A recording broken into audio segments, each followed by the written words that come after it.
Dear students, study night with Nitin के इस YouTube मंच पर आप सभी बच्चों का हार्दिक स्वागत है।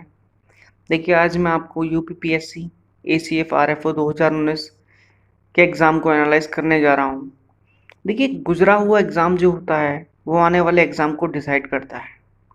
आप सभी यूपीपीएससी के एस्पिरेंट्स जानते होंगे कि प्रीवियस ईयर के एग्ज़ाम या प्रीवियस एग्ज़ाम का आने वाले एग्ज़ाम में क्या महत्व होता है। तो इसी चीज़ को नज़र रखते हुए मैं आज यूपीपीएससी एसीएफ 2019 का एग्ज़ाम एनालाइज करने जा रहा हूँ। देखिए, इस एग्ज़ाम में जो पहला क्वेश्चन है वो है आईएमएफ के नवनियुक्त प्रबंध निदेशक हैं। तो इस क्वेश्चन का आंसर जो है वो है क्रिस्टलिना जॉर्जिवा। दूसरा क्वेश्चन है भारत सरकार द्वारा अक्टूबर 10, 2019 को प्रतिभाशाली बच्चों के कौशल समृद्धि के प्रोत्साहन हेतु प्रारंभ किया गया राष्ट्रीय कार्यक्रम है। तो इसका आंसर है ध्रुव, यानी कि सी ऑप्शन। क्वेश्चन नंबर 3, सूची फर्स्ट को सूची सेकंड से सुमेलित कीजिए। देखिए, इसमें इस क्वेश्चन में करना क्या है कि सूची फर्स्ट के जो ये दे रखे हैं इनको आपको सूची सेकंड के सही विकल्प से मिलान करना है। जैसे कि सबसे पहला ऑप्शन है थॉमस कुक। तो थॉमस कुक क्या है? एक्चुअल में ये एक ब्रिटिश टूर और ट्रैवल कंपनी है। दूसरा ग्रेटा थर्नबर्ग। तो ग्रेटा थर्नबर्ग एक पर्यावरण के कार्यकर्ता के रूप में कार्य करते हैं। तो अगर इसके अकॉर्डिंग देखा जाए तो इसका आंसर डी बिल्कुल सही है। आगे चलते हैं। वर्ष 2019 का अर्थशास्त्र का नोबेल पुरस्कार दूसरी बार किस महिला को दिया गया? इस पुरस्कार से सम्मानित होने वाली प्रथम महिला कौन थी? तो इसका आंसर हो जाएगा एलिनार ओस्ट्राम। एलिनार ओस्ट्राम एक ऐसी महिला है जिसको दूसरी बार एक नोबेल पुरस्कार अर्थशास्त्र के क्षेत्र में मिला है। नेक्स्ट क्वेश्चन, 5 सितंबर 2019 में जल शक्ति मंत्रालय द्वारा प्रारंभ की गई ग्रामीण स्वच्छता रणनीति निम्न में से किस अवधि से संबंधित है? तो इसका राइट आंसर है 2019 से लेकर 2029 तक। नेक्स्ट क्वेश्चन, भारतीय भाषाओं का केंद्रीय संस्थान निम्न में से किस स्थान पर अवस्थित है? तो 6 का जो आंसर है वो मैसूर।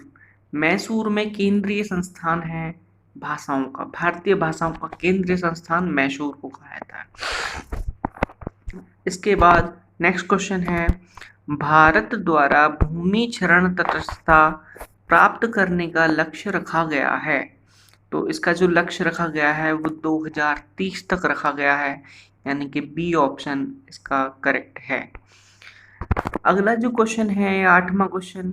8वें क्वेश्चन में कह रहा है कि चंद्रयान 2 अंतरिक्ष यान को प्रक्षेपित करने के लिए इसरो द्वारा किस उपग्रह प्रक्षेपण यान का प्रयोग किया गया था? तो इसके लिए जो किया गया था वो GSLV MK3 MK1, यानी कि पहला ऑप्शन ही करेक्ट है।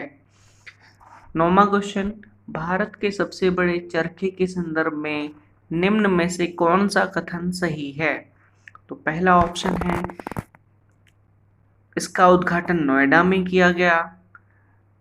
दूसरा है यह उपयोग किए हुए प्लास्टिक कचरे से बना है। अब इनमें आपको कूट दे रखे हैं कि बताइए पहला ठीक है, दूसरा ठीक है, दोनों ठीक हैं, या कोई ना फर्स्ट ठीक है ना सेकंड ठीक है।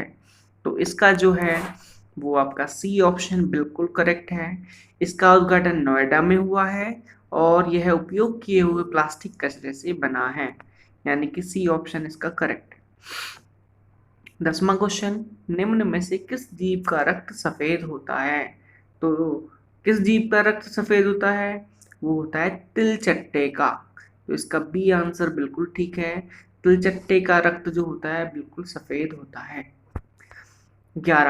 11 में क्वेश्चन क्या कहता है, नाइट्रोजन स्थिरीकरण जीवाणु किस पौधे की जड़ के साथ संयोजन करते हैं? तो इसका जो करेक्ट आंसर है वो है दाल। दालों दालों की जड़ के साथ संयोजन करते हैं, पहला ऑप्शन इसका ठीक है। 12वां क्वेश्चन, जब किसी साबुन के बुलबुले को अवशोषित किया जाता है तो निम्न में क्या घटित होता है? अच्छा, जब किसी साबुन के बुलबुले को अवशोषित किया जाता है तो निम्न में क्या होता है? पहला ऑप्शन, त्रिज्या बढ़ जाती है। बिल्कुल सही बात है। जब किसी बुलबुले को आवेशित किया जाता है तो उसकी त्रिज्या बढ़ जाती है, पहला ऑप्शन करेक्ट है। 13वां क्वेश्चन कहता है निम्न में से कौन सा सुमेलित नहीं है?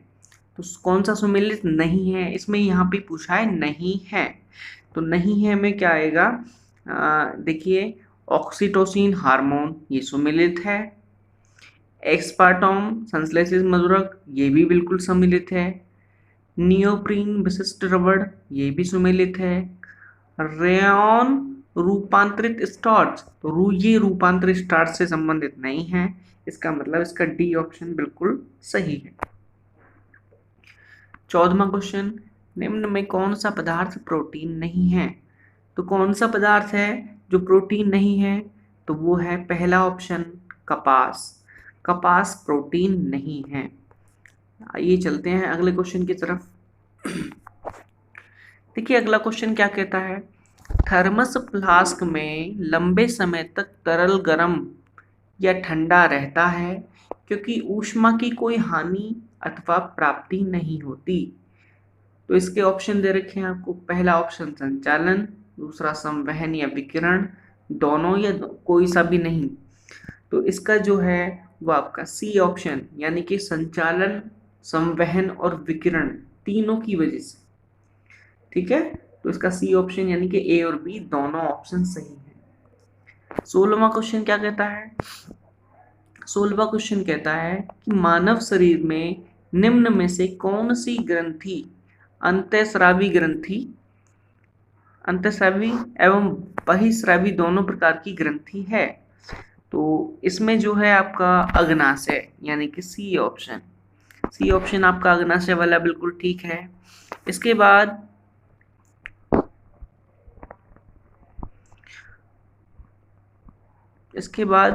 आपका है कि निम्न में से किस पदार्थ में कैल्शियम विद्यमान है? तो कौन सा पदार्थ है जिसमें कैल्शियम विद्यमान है? तो पहला है चीनी मिट्टी, कोरंडम, जिप्सम या टैल्क। तो इसका जिप्सम ऑप्शन बिल्कुल सही है, जिप्सम में कैल्शियम विद्यमान होता है। इसके बाद 18वां क्वेश्चन, निम्न में से कौन सा सुमेलित नहीं है? तो कौन सा सुमेलित नहीं है?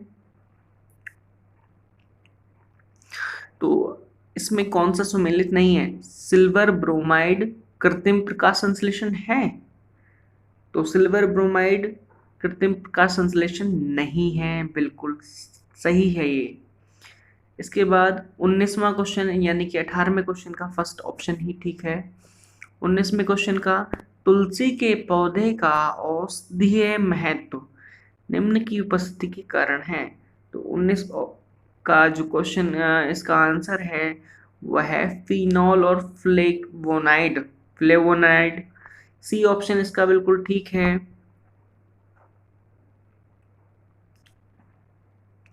जी चलिए आगे चलते हैं। 20वां, इकोनॉमिक्स इकोसिस्टम के संबंध के रूप में निम्न में से क्या सत्य है? तो इसका जो सी ऑप्शन है, उत्पादक प्राथमिक उपभोक्ता से अधिक है, ये ऑप्शन बिल्कुल ठीक है। आगे चलते हैं। सुपोषण के संदर्भ में निम्न में से कौन सा कथन सही है? यह जल निकाय के पोषक तत्व संवर्धन की घटना है, जल में घुलित ऑक्सीजन को कम करता है, नीचे दिए हुए कूट में कौन सा सही है? तो इस क्वेश्चन का जो आंसर है वो पहला और दूसरा, यानी कि इसका जो है ये वाला ऑप्शन बिल्कुल सही है। ठीक है, चलते हैं नेक्स्ट क्वेश्चन की तरफ। देखिए नेक्स्ट क्वेश्चन में क्या है, मानव गतिविधियों से परिवर्तित पर्यावरण कहलाता है।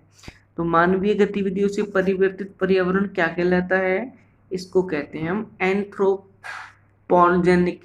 पर्यावरण, एंथ्रोपोजेनिक पर्यावरण, यानी कि दूसरा ऑप्शन बिल्कुल ठीक है। अगला क्वेश्चन है आपका, निम्न कथनों में कौन सा कथन सत्य नहीं है? पहला है भूमध्य रेखा से ध्रुवों की जाति विविधता में वृद्धि होती है। उष्णकटिबंधीय शीतोष्ण क्षेत्र की अपेक्षा अधिक जातियों को आश्रय देते हैं। विशालतम जैव विविधता अमेजनी वर्षा वनों में पाई जाती है। यह जाति विविध शीतोष्ण ध्रुवों में ध्रुवों की ओर घटती जाती है। तो इसका पहला ऑप्शन बिल्कुल ठीक है। इसका भूमध्य रेखा से ध्रुवों की ओर जाति विविधता में वृद्धि होती है। अगला क्वेश्चन 24, निम्न में कौन सा वायु प्रदूषक के जैविक सूचक का प्रसिद्ध उदाहरण है? तो इसका है लाइकेन्स, मैथिल, गुलाब का पौधा, सूरजमुखी का पुष्प। तो इसका आंसर सही है लाइकेन्स। लाइकेन्स सही है इसका आंसर। इसके बाद में निम्न में कौन सा सुमेलित नहीं है? तो कौन सा सुमेलित नहीं है? अब अलवरीकरण समुद्री जल, या प्रतिलोम परासरण पेयजल, ये भी सही है। विकृतीकरण प्रोटीन सही है, लेकिन पार्श्वीकरण चाय ये गलत है, यानी कि ये वाला क्वेश्चन आपका बिल्कुल सही हुआ। 26वां, निम्न में कौन सा एक शाकनाशक का उदाहरण है? तो शाकनाशक का कौन उदाहरण है? इसका आंसर है पहला, यानी कि सोडियम क्लोरेट। सोडियम क्लोरेट एक शाकनाशक का उदाहरण है। अब देखिए अगला क्वेश्चन 27 क्वेश्चन क्या कहता है? गैस जो धान के खेत में उत्सर्जित होती है तथा भूमि के तापमान में वृद्धि करती है वह है, तो क्या है वह है मीथेन। आपको पहले भी बताया था कि घास के मैदानों से कौन सी गैसों का उत्सर्जन होता है, तो वह है मीथेन गैस। कौन सी गैस? मीथेन गैस इसका बिल्कुल सही आंसर है, ये वाला चौथा ऑप्शन। 28वां क्वेश्चन क्या कहता है? अंतरराष्ट्रीय और सौर संगठन ISA का सचिवालय वर्तमान में कहाँ स्थित है? तो इसका जो सचिवालय है वह है आपका गुरुग्राम, यानी कि गुड़गांव में स्थित है। चलते हैं नेक्स्ट क्वेश्चन की तरफ। देखिए 100% सौर ऊर्जा पर चलने वाला भारत का पहला केंद्र शासित प्रदेश कौन सा है? तो पहला जो केंद्र शासित प्रदेश है ये आपका है दमन व द्वीप, यानी कि द्वीप। कौन सा है? द्वीप। सी ऑप्शन इसका ठीक है। इसके बाद नेक्स्ट क्वेश्चन क्या कहता है? नीचे दिए गए दो कथन जिसमें एक कथन है और दूसरे को कारण कहा गया है। एक कथन है मानव विकास सूचकांक HDI सतत विकास लक्ष्यों पर आधारित भारतीय राज्यों की वरीयता में धनात्मक संबंध है। लक्ष्य व कारण है MDG लक्ष्य के आधारभूत आयाम शिक्षा एवं स्वास्थ्य से घनिष्ठता के साथ अंतर संबंधित है। तो इसका जो आंसर है वो आपका पहला ही ठीक है। इसका जो है वो पहला ऑप्शन बिल्कुल ठीक है। ए तथा आर दोनों सही हैं। आर कथन भी सही है और उसकी व्याख्या भी सही है। ठीक है, नेक्स्ट चलते हैं। बहुआयामी निर्धनता सूचकांक में सम्मिलित होता है। क्या सम्मिलित होता है? स्वास्थ्य, शिक्षा, जीवन स्तर। तो बताइए क्या केवल एक सही है, केवल 2 और 3 सही हैं, 1 और 2 सही हैं, या तीनों सही हैं? तो 31 का जो है तीनों चीज़ें बहुआयामी निर्धनता सूचकांक में शामिल की जाती हैं, तो इसका ऑप्शन डी ठीक है। इसके बाद चलते हैं 32वें क्वेश्चन की तरफ। 32वें क्वेश्चन में क्या कहा गया है? निम्नलिखित घटनाओं में उनके प्रारंभ के काल के क्रम में व्यवस्थित कीजिए। तो वन्य जीव अधिनियम, जैव विविधता अधिनियम, प्रोजेक्ट टाइगर, प्रोजेक्ट हाथी। तो इसमें सबसे पहले जो है वो वन्य जीव संरक्षण अधिनियम है, उसके बाद में फिर प्रोजेक्ट टाइगर है, उसके बाद में यानी कि इसका बी ऑप्शन बिल्कुल ठीक है। इसका बी ऑप्शन बिल्कुल ठीक है। इसके बाद 33वां क्वेश्चन क्या कहता है, नागरिक पंजीकरण प्रणाली CRS के अंतर्गत कितने दिनों के भीतर जन्म तथा मृत्यु की घटना को भारत में रजिस्ट्रेशन करना कानून रूप से अनिवार्य किया गया है? तो इसका 21 दिन, यानी कि इसका बी ऑप्शन क्या है, बिल्कुल सही है। चलते हैं नेक्स्ट क्वेश्चन की तरफ। राष्ट्रीय परिवार स्वास्थ्य सर्वेक्षण भाग 5 सम्मिलित नहीं करता, तो क्या सम्मिलित नहीं करता ये इसका HIV परीक्षण, यानी कि HIV एड्स वाला परीक्षण नहीं करता। इसके बाद 35वां क्वेश्चन है, वो कह रहा है कि पर्यावरण कुजनेट्स वक्र पर्यावरणीय क्षति एवं प्रति व्यक्ति GDP के मध्य संबंध दर्शाता है। इस पर्यावरणीय कुजनेट्स वक्र का आकार किस प्रकार का होता है? तो किस प्रकार का होता है, इसका होता है उल्टा U आकार का। कैसा होता है? उल्टा U आकार, यानी कि पहला ऑप्शन ठीक है। नीचे दो कथन दिए गए हैं, एक कथन है और दूसरा कारण है, तो इस क्वेश्चन का आप देख लेते हैं। इसका जो आंसर है वो आपका पहला आंसर बिल्कुल ठीक है। ए तथा आर दोनों सही हैं, कथन की व्याख्या भी सही है, तो ये पहला ऑप्शन ठीक है। 37वां क्वेश्चन, निम्न में किस प्रत्यक्ष लाभ योजना को Guinness book of world record विश्व की सबसे बड़ी प्रत्यक्ष लाभ योजना माना गया है? तो इसका बी ऑप्शन सही है, पहल, इसको कहते हैं पहल। ठीक है।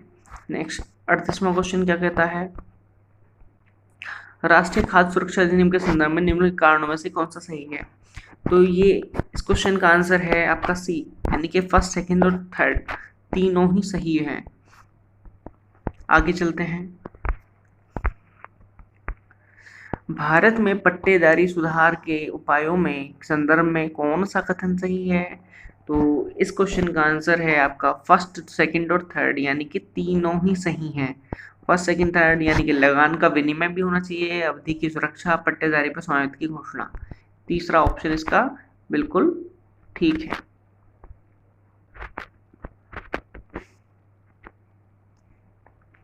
ये तीसरा ऑप्शन बिल्कुल ठीक है।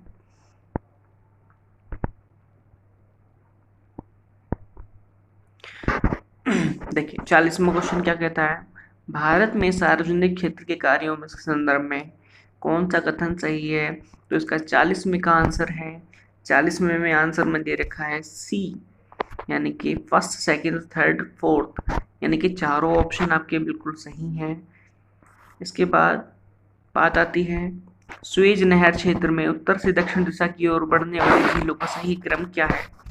तो सबसे पहले जो झील पड़ेगी वो आपकी पड़ेगी लेक मंजला, फिर लेक टिम्सा, फिर लेक विक्टर लेक और लिटिल ब्रिटल लेक, यानी कि इसका चौथा ऑप्शन आपका बिल्कुल सही है।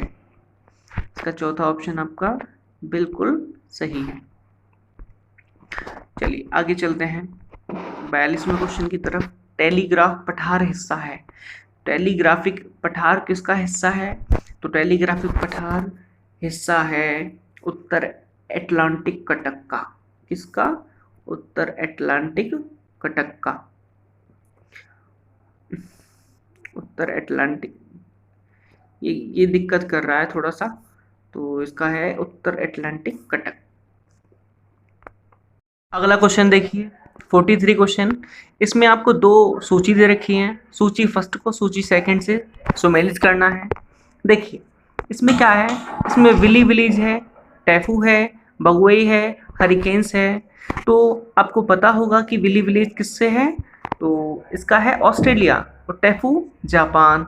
इसका मतलब क्या हुआ, इसका डी ऑप्शन बिल्कुल ठीक है। 44वां क्वेश्चन कहता है कि कौन सा नगर साइबेरिया रेल मार्ग पर अवस्थित नहीं है? तो इनमें से जो ऑप्शन है 44 का, वो 44 का सी ऑप्शन बिल्कुल ठीक है, सोची। 45वां क्वेश्चन कहता है निम्न में कौन सा सही सुमेलित नहीं है? तो सांता आना कैलिफोर्निया, हबूब सूडान, यामो जापान या मिस्ट्रल ऑस्ट्रेलिया। तो मिस्ट्रल का संबंध ऑस्ट्रेलिया से नहीं है, तो ये बिल्कुल गलत है, यानी कि 45 का डी ऑप्शन बिल्कुल ठीक है। इसके बाद 46वां 46वां क्वेश्चन में क्या कहता है, सूची फर्स्ट को सूची सेकंड से सुमेलित कीजिए। देखिए एक तरफ सूची फर्स्ट में कोयला क्षेत्र और दूसरे में उसकी तरफ अवस्थिति। तो देखिए इसका जो सही आंसर इसका देखते हैं, तालचिर दामोदर घाटी, कर्णपुरा सोन घाटी, सिंगरौली गोदावरी घाटी और 46 यानी इसका डी सिंगरेनी। सिंगरेनी का क्या है, महानदी घाटी। तो इनमें जो सुमेलित नहीं है वो है आपका पहला, यानी कि तालचेर दामोदर घाटी से अवस्थित नहीं है। ठीक है, तो इसका पहला ऑप्शन गलत है, बाकी सभी ठीक है। अगला क्वेश्चन 47वां क्वेश्चन क्या कहता है, निम्न में कौन सा एक चोटी भारत में अवस्थित नहीं है। तो कौन सी चोटी भारत में अवस्थित नहीं है, तो गुरला मानधाता पहला ऑप्शन ये बिल्कुल गलत है, यानी कि गुरला मानधाता भारत में अवस्थित नहीं है, यानी कि पहला ऑप्शन बिल्कुल सही हुआ। नामचा वरुआ भारत में है, कामेट भारत में है, नंगा पर्वत भारत में है, गुरला मानधाता भारत में अवस्थित नहीं है। 48वां क्वेश्चन, भारत के उत्तर पश्चिमी मैदान में पश्चिमी विक्षोभ से जाड़े में होने वाली वर्षा की मात्रा क्रम से कम होती जाती है किधर, पूरब से पश्चिम की ओर, पश्चिम से पूरब की ओर, उत्तर से दक्षिण की ओर, दक्षिण से उत्तर की ओर। तो 48 का बी आंसर बिल्कुल ठीक है, पश्चिम से पूरब की ओर। 49 क्वेश्चन क्या कहता है, निम्न में किस नदी के ऊपरी मार्ग में मीठा जल परंतु निचले भाग में खारे जल का प्रभाव है। तो पहला ऑप्शन है बराक नदी, बी ऑप्शन लूनी नदी, सी ऑप्शन घग्गर नदी, D option none of these. तो बी ऑप्शन लूनी नदी बिल्कुल करेक्ट आंसर है, जिसके निचले भाग में खारा जल और ऊपरी मार्ग में मीठा जल बहता है। 50वां क्वेश्चन देखिए, 50वां क्वेश्चन क्या कहता है, मोरीबिंद डेल्टा क्या कहता है, मोरीबिंद डेल्टा निम्न में से किस डेल्टा का एक उपविभाग है। तो किसका उपविभाग है, कृष्णा गोदावरी के डेल्टा का, नहीं गलत है। महानदी डेल्टा का, गलत है। बंगाल के डेल्टा का, बिल्कुल। मोरीबंद डेल्टा किस डेल्टा का उपविभाग है, बंगाल डेल्टा का उपविभाग है, यानी कि सी ऑप्शन इसका करेक्ट है। देखिए स्टूडेंट्स, इस वीडियो में केवल मैं आपको 50 क्वेश्चन ही एनालाइज करके दिखा रहा हूँ। देखिए इससे आगे क्वेश्चन मैं आपको पार्ट 2 में बताऊंगा, और उम्मीद करता हूँ कि आपको ये वीडियो पसंद आई होगी, जो कि आपकी यूपीपीएससी एसीएफ आरएफओ 2019 का पेपर है। और ये स्टार्टिंग के 50 क्वेश्चन हैं, इससे अगले 50 क्वेश्चन मैं आपको अगली वीडियो में एनालाइज करूँगा। तो उम्मीद है आप लोग इसको सब्सक्राइब करेंगे, लाइक करेंगे और शेयर करेंगे। धन्यवाद।